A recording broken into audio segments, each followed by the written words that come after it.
In 1991, the brainwashed supersoldier Bucky Barnes, also known as the Winter Soldier, is dispatched from a Hydra base in Siberia to intercept an automobile carrying a case of super soldier serum. In the present day, approximately 1 year after Ultron's defeat in the nation of Sokovia at the hands of the Avengers, Steve Rogers, Captain America, Natasha Romanoff, Black Widow, Sam Wilson, the Falcon, and Wanda Maximoff stop Brock Rumlow from stealing a biological weapon from a lab in Lagos. Rumlow blows himself up, hoping to kill Rogers. When Maximoff throws the explosion into the sky with telekinesis, it damages a nearby building, killing several Wakandan humanitarian workers. U.S. Secretary of State Thaddeus Ross informs the Avengers that the United Nations is preparing to pass the Sokovia Accords, which will establish a UN panel to oversee and control the Avengers. The Avengers are divided. Tony Stark supports oversight because of his role in Ultron's creation and Sokovia's devastation, while Steve Rogers has more faith in his own judgment than that of a government. At a conference in Vienna where the Accords are to be ratified, a bomb kills King T'Chaka of Wakanda. Security footage indicates the bomber is Barnes, whom T'Chaka's son T'Challa, Black Panther, vows to kill. Informed by Sharon Carter of Bucky Barnes' whereabouts and the authorities' intentions to kill him, Rogers tries to bring in Bucky Barnes, his childhood friend and war comrade, himself. Steve Rogers and Sam Wilson track Bucky Barnes to Bucharest, an attempt to protect him from T'Challa and the authorities, but all four, including T'Challa, are apprehended. Helmut Zemo tracks down and kills Barnes' old Hydra handler, stealing a book containing the trigger words that activates Barnes' brainwashing. Impersonating a psychiatrist sent to interview Barnes, Zemo recites the words to make Barnes obey him.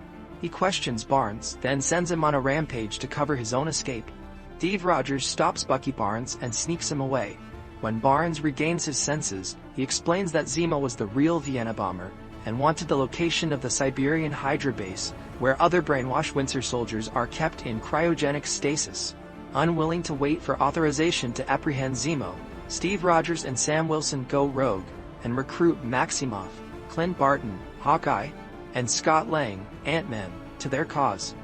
With Ross's permission, Tony Stark assembles a team composed of Romanoff, T'Challa, James Rhodes, War Machine, Vision, and Peter Parker, Spider-Man. To capture the renegades, Tony Stark's team intercepts Steve Rogers' group at Leipzig-Halle Airport, where they fight until Romanoff allows Rogers and Barnes to escape. The rest of Rogers' team is captured and detained at the Raft prison, while Rhodes is partially paralyzed after being inadvertently shot down by Vision, and Romanoff goes into exile. Stark discovers evidence that Barnes was framed by Zemo and convinces Wilson to give him Rogers' destination. Without informing Ross, Stark goes to the Siberian Hydra facility and strikes a truce with Steve Rogers and Bucky Barnes, unaware they were secretly followed by T'Challa.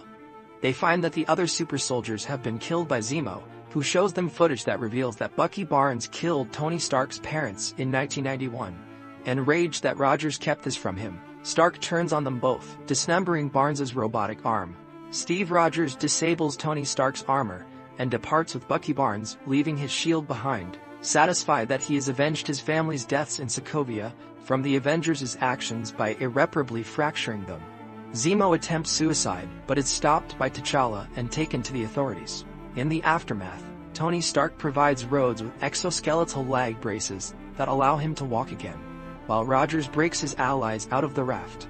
In a mid-credits scene, Bucky Barnes, granted asylum in Wakanda, chooses to return to cryogenic sleep until a cure for his brainwashing is found.